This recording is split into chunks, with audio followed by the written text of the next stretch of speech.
मागच्या वेळेस सांगितल्याप्रमाणे आज पण एक सवाष्ण जेव घालायची होती, तर त्यासाठी इथं स्वयंपाकामध्ये मग मी आज बनवली ती शेवयाची खीर, बनवली ती पापड तळले होते, वाटाण्याचा भात केला होता, सुक्का बटाटा केला आणि आज आमच्याकडे करतात तिळाच्या पोळ्या.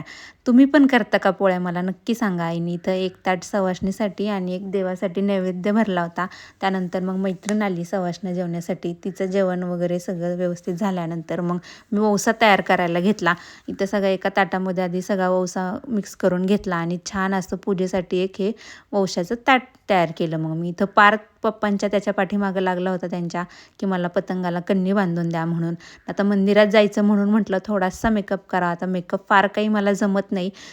सिंपल असा बेसिक असा छान लूक मी तयार केला होता आणि हेअरस्टाईल तर मला अजिबातच जमत नाही. त्यासाठी दीदीने थोडीशी हेल्प केली, पण ती काही कामाला आली नाही. मग त्यानंतर मग सिंपलच हेअरस्टाईल केली आणि यांनी माझ्यासाठी गजरे आणले होते. तर म्हटलं इतके छान प्रेमाने आणलेच आहात तर केसात पण माळून द्या. घरच्या देवांना छान असा ओसा दिला, हळदी कुंकू वाहिलं, तिळगूळ दिले. त्यानंतर मग मी निघाले होते पांडुरंगांच्या मंदिरामध्ये माझ्या पांडुरंगासोबत. तर इथं मंदिरामध्ये फार गर्दी होती, पण सगळ्या सवाष्ण अशा छान मस्त नटून आल्या होत्या.